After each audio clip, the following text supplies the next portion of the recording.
dia a todos e todas. Sobre o orçamento, digamos, quando lemos o orçamento, vemos-lo cheio de medidas ou enunciado de intenções, melhor dizendo, louváveis, não é? Nomeadamente apoiar o reforço e modernização do ensino superior, promover a efetiva democratização do acesso, valorizar as instituições, estimular a formação em competências digitais, e são tudo palavras deste tipo: estimular, reforçar, enfim. E define políticas que, obviamente, são como aumentar o valor da dotação para as instituições, o reforço dos apoios sociais, o reforço do alojamento dos estudantes. É natural que o orçamento deste ano apresente muitas das políticas que foram definidas no ano anterior, porque essas políticas, obviamente, não podem ser implementadas num só único ano, ou concretizadas num só único ano. Agora, o que é lamentável é que estas políticas sejam apresentadas desta forma redonda, no fundo vazias de conteúdo. Isto é, nós precisávamos de saber, quando o Ministro diz apoiar o reforço, como é que ele vai apoiar, com quanto é que vai apoiar. Quando diz que vai promover a efetiva democratização, como é que vai fazer isso? Quando diz que vai aumentar o alojamento, como é que vai fazer isso? Mas se o que o Ministro indica no relatório do orçamento deste ano, é também interessante verificar que aquilo que ele indicou no ano passado e que não foi concretizado, hoje está ausente. E refiro-me em concreto à questão das carreiras. E vou só citar brevemente o que dizia na nota explicativa do MCTES em 2021. O desenvolvimento das carreiras, por forma, estou a citar, a estimular que mais 2/3 dos docentes das instituições públicas universitárias estejam integrados em posições de carreira. E, no caso do Politécnico, 70% dos docentes portanto, em posições de carreira.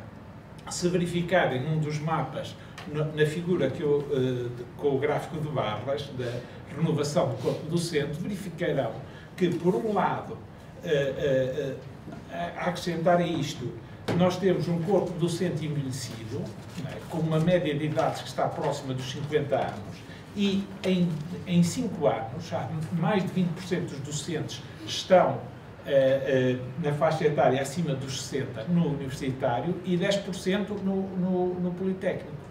Pior ainda, relativamente a esta questão do reforço das carreiras, somente 30% dos professores do ensino superior universitário estão em lugares de carreira, nomeadamente como associados ou catedráticos, e no caso do Politécnico são 10% como coordenadores principais ou como coordenadores.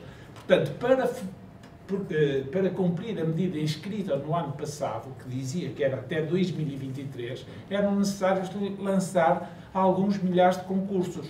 E o Ministro não deu resposta a isso. E este ano ignorou pura e simplesmente esta questão. Mas a outro aspecto que me parece que deve ser reforçado é o seguinte, é que, de facto, o investimento, e se virem na figura com o gráfico de linhas que aqui está, mostra que o investimento por estudante, que no fundo é uma forma de avaliar o investimento do Estado no ensino superior, se mantém estável nos últimos anos. E são os dados publicados pela OCDE, com dados fornecidos pelo governo português. E, portanto, nós estamos a ter cada vez maior distância da média europeia e da média da OCDE.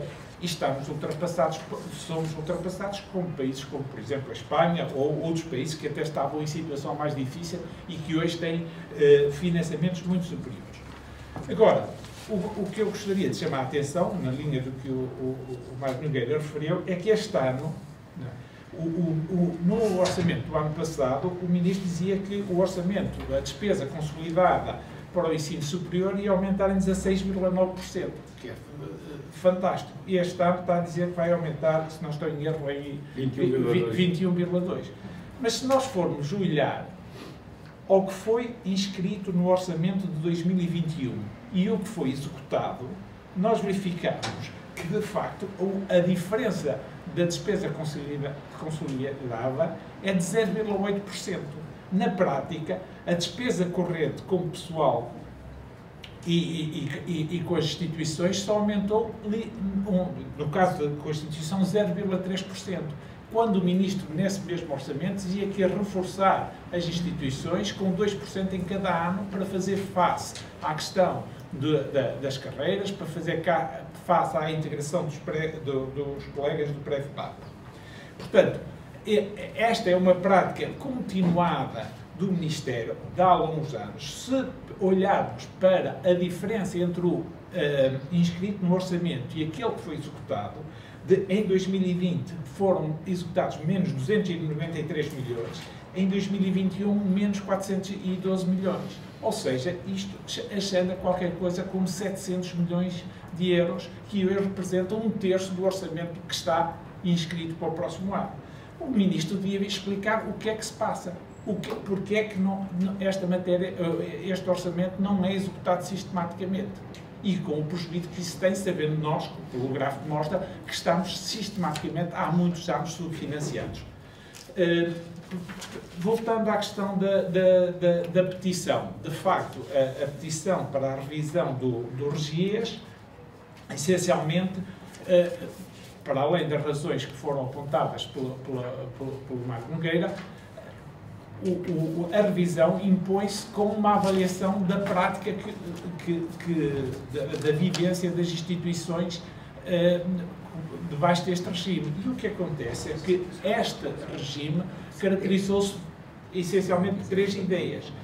Diminuição da participação dos docentes pela redução do número de órgãos colegiais e, portanto, o reforço da gestão unipessoal, com, portanto, aumento do autoritarismo, a ideia de que o mundo privado, a ideia da constituição das instituições privadas sem fins lucrativos para realizar a investigação, onde nós temos milhares de investigadores em regime precário, que o PREVPAP não resolveu e que continuam a ser a seiva que mantém a investigação nas universidades. Pode-se mesmo dizer que a investigação na Universidade Portuguesa, ou no ensino superior português, nas universidades e politécnicos, é construída à base da precariedade. Por último, este regime, além do mais, introduziu a possibilidade da criação das fundações privadas de direito público. E temos algumas instituições, nomeadamente universidades que passaram, e um politécnico que passaram ao regime fundacional, onde se dá esta coisa curiosa de termos docentes potencialmente ao abrigo do Estatuto de Contratação e Funções Públicas e docentes a executarem a mesma tarefa ao abrigo de regime privado. Portanto, é importante rever, tal como está previsto na lei, fazer uma avaliação onde se ouça a comunidade académica, professores, funcionários e estudantes, e promover no sentido de uma maior democracia, maior participação e maior número de órgãos colegiais.